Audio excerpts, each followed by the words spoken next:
gabadhan magaceedu waa Asma Siciid Yuusuf.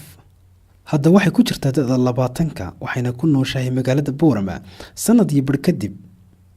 Marka loo eego qof ahaanteeda, waxay dareemaysaa isbeddel ku yimid hab fikirkeeda iyo qaab dhismeedkeeda nololeed. Asma waxaan ku booqday guriga ay kula nooshahay qoyskooda oo ku dhaca xaafadda Fardaha magaalada Boorama, waxayna ahayd waqti galabnimo ah. Asma Siciid waxaanu hore u lahayn ballan ku saabsan inaan la yeesho xog waraysi dhinacyada isbeddelkeeda nololeed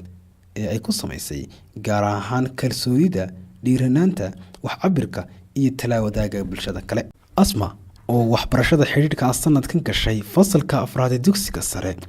waxay waqtigan kulankayaga aadaysay maxad ay ku macnaysay ka isbeddelka nololeed u keenay. Asma iyo anigu waxaan isku soo raacnay dhanka maxadkeeda si aan wax uga ogaano nidaamka waxbarasho ee ay iigu sheegtay inuu dhulka Soomaalida ku cusub yahay. كورن وحلا شيء كنا خارج من سنة صح كورن كستكم أبوكم مريا وحبرشة مليون ما شاء الله وحبرشة مل في عم بينام مرسا إن شاء الله إنه نقصد دودة براسيس كأم بسيدة وصعت وحبرشة ذيدو استيل من أريك إن سكولز كانوا ديجانو even جامعة هو يكوير تاي براسيس كانوا ديجانو حد برتا وحنبرنا هرتو psychology بلي معناه نحوها برشة جود أم بعلمي كانوا برنو watches and how to discover your magic potentials أم يعني ساد وهل لهيد أم بوجول جارد لهيد أو ده حاجة يدو استعمال لهيد وحا قريبة إن بروسيس كي مركل شاقيو إن أنا كنت هسودن إسكول سودي جنيني بركاية حتى جامعة السودان أنا نولي أريك بروسيس كا أم بان لو شيءين أو ده دبيعي أن ولنا هاي وحا نقبسن كرينو example إنسان معك كي الفرين كهار وحن هين ضد سيون أودبولن أم بأن أبوده هو جلس عنين أو أنا قرسنين إني واحد كسيب قبان كريان صح أنا قرسنين إني واحد قبان كريان سين باللوحة نسألون شنو واحد مكريسين أبى ما قبان كريسين لكن معك كي مركي الفروح يلا بدن بنجيب بدليرمتي وحنا شيء إن أنو تشيرين واحد اللي قبان كريبة وتشيرين أنا واحد كسيب قبسن كرنو أدبنا نقول فرحسن نيرمتي إن أوجانو إن أوده إنت صوصدا صودا إن نقول شيران نرونهانتي ومن المليني كسودو وكان معدكي وينو نمناي ومعدك هرمرينت آدمها وأنا ماشي نلشي ذا بدشي يعني عاد وحكة برت صح كسودو وتمشي نحكو برني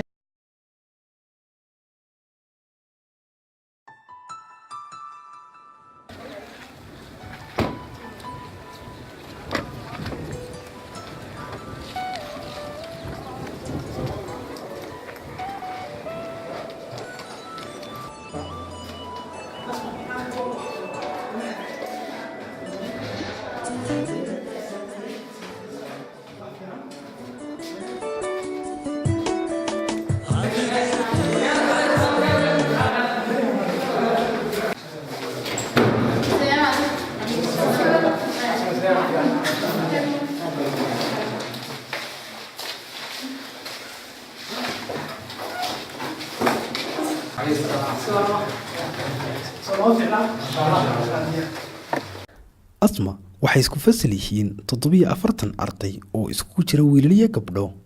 oo maxadkan horumarinta aadmiga ka barta xirfado kala duwan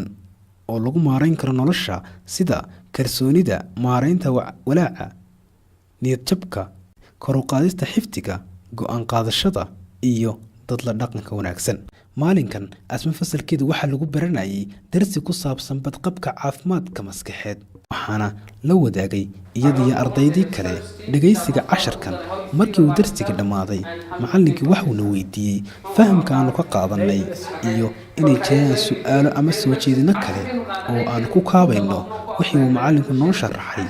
Asma ayaa ka mid ahayd ardaydii istaagtay ee nala wadaagtay aragti la xiriira casharkan aanu baranaynay.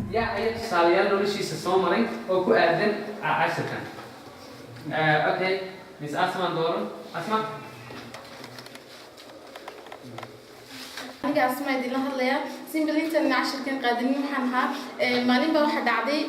waxay ahayd graduation-keygii English Management-ka qalinjibinayay at the same time waxaan ahaa qof ku casuumin inuu ka hadlo madasha Simbili maalintii markii aan hadlay amba hadalkeygii aan dhamaystay markii aan fadhiistay questions fara badan baa aniga igu yimiday example sideed u ekeyd sidii dadku ku maleynayeen toloma fiicneed positive way wada ahaayeen negative answers-kii igu soo noqdaan ba jawaabiyaan ka helay ba waxa ahaa qaar negative oo saaxiibadii oo kale marka weydiisay sidee baan u ekaa waxaan meesha ku fashilmatay bay yiraahdeen wad ku liidatay anigu waxaan isku haystay amba markaan iyaga inta ka maqlay Simbili waxaan aaminay in self image-kaygu uu ahaa mid aan saxsanin laakiin cashirkan marka kaasna waxay ka mid tahay in self image-kaaga marka dadka ka dhex qaadaysid laakiin cashirkan imika markaan dhigtay Simbili image-kaygu waa sida anigu u maleynayo ma aha mid aan idinkeedii weydiinay amba idinka naga dhex eegayo now imika on idinkeedii la hadlayo Simbili waxaan u haystaa self image-kaygu inuu correct yahay taasna waxay ka dhalinaysaa in self image-ka aad adigu qaadataay oo mar walba 100% positive yahay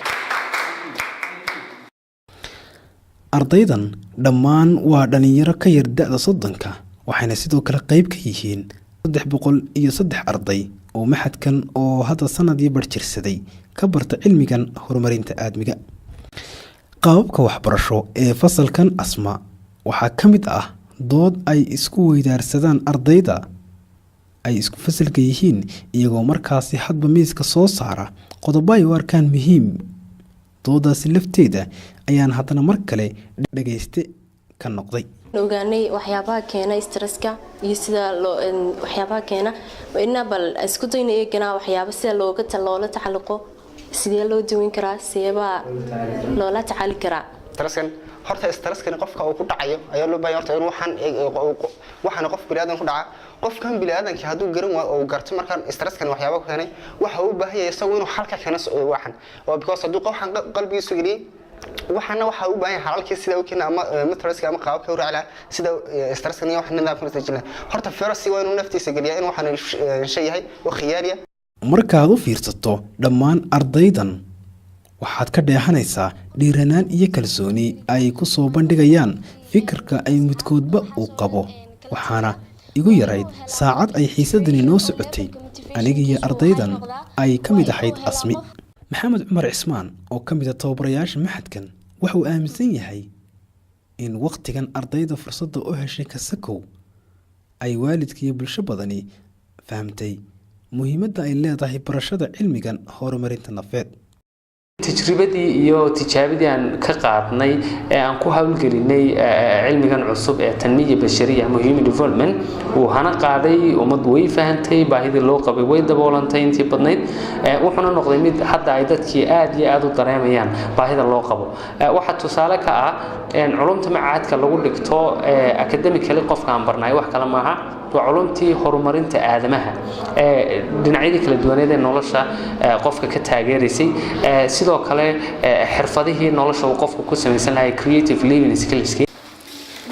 markay xiisadii noo dhamaatay ardaydiina maxadkii ay ka laabteen waxaan jeclaystay inaan asma ka waraysto waxyaabo kaloon is idhi waxay muhiim u tahay in laga ogaado cilmigan ay baratay waxayna markan asma isbarbar dhigaysaa qofka bartay horumarinta aadmiga iyo kan aan baran runtii farq weyn ama different weyn baa u dhaxeeya ardayda hata iskuulka dhigata ee aan muhiim development soo galin amba aan dhiganin iyo anaka ardayda dhigatay runtii farq weyn baa u dhaxeeya wax barasho amba wax waxa la bartaa culum iyo technology waxa la bartaa markaad fahansantahay horta adigu naftaada iyo waxaad baranaysid faa'iidada ku leeyahay laakiin simply waxaan oran karaa waxa nasiib darro ah in dad fara badan oo hadda jaamacadda dhigta amba secondary laftirkiisa dhigta in aan garaneynba muhiimadda waxbarashada u leedahay waxa soo kale jirta in dad fara badan oo dhigta jaamacadaha at the same time secondary-ga dhigtay ay ku adag tahay waxyaalo fara badan oo noloshoodii ka mid ah xamdi cabdirashiid cali waxay asma saaxiib ahaayeen ka hor intayna cilmigan baranin welina waa saaxiibo waxay ii sawirtay isbeddelka ay ka dareemayso asma gaar ahaan tala soo jeedinta waxaan awal waxaan oran jiray ama iyadu ay oran jirtay maadaama uu naga xumaa fikirku ama aan oran jiray negative kan ka fikiri jirnay laakiin saameyka iyadu halka dhigelinta ay badanaa waa positive ka fikiraysaa oo waxay oranaysaa never give up ha istaagin ku soco hadafkaaga gaar insha Allah waan wada xaqiijinaynaa mar walbana ay garab joogtaa iyada oo ay asmi sheegayso inay jirto xaalado adag oo qofka soo waajaha rag iyo dumarba gaar ahaan qofka aan ka dhisnayn kalsoonida nafeed ayaa Dr. Jibriil Xandulle oo isna kamid ah tababarayaasha macadkan uu xusay inay ku dadaalaan sidii ardayda uga kaabi lahaayeen dhibaatooyinka maskaxeed ee soo gaari kara kuwaasi oo horseeda caafimaad darro. Asma Saciid Yuusuf inkastoo ay tilmaantay in bilowgii waxbarashadan ay ku yara adkaatay fahamkeedu balse dadaal kadib la qabsatay waxay hadda sanad iyo bar kadib dhamaysatay cilmiga horumarinta aadmiga oo ay ka qaadanayso shahaadada higher diploma waxayna ku hamiyeysaa sidii ficilada kale ay uga dhaadhicin lahayd barashada cilmigan insha Allah waxaan ku tali jiraa maadaama imka anigu aan dhameystay wax fara badan aan ka faa'iiday cilmigan aan baranayo in aan walaalahayna u sheego faa'iidada uu leeyahay inta negative thinkerska wax xun ka aaminsana aan u bildaamiyo oo u cadeeyo inaan jirin habar yaraatay wax xumaana oo ku duugan cilmigan qof waliba oo iyaga kamidaba uu faa'iido u leeyahay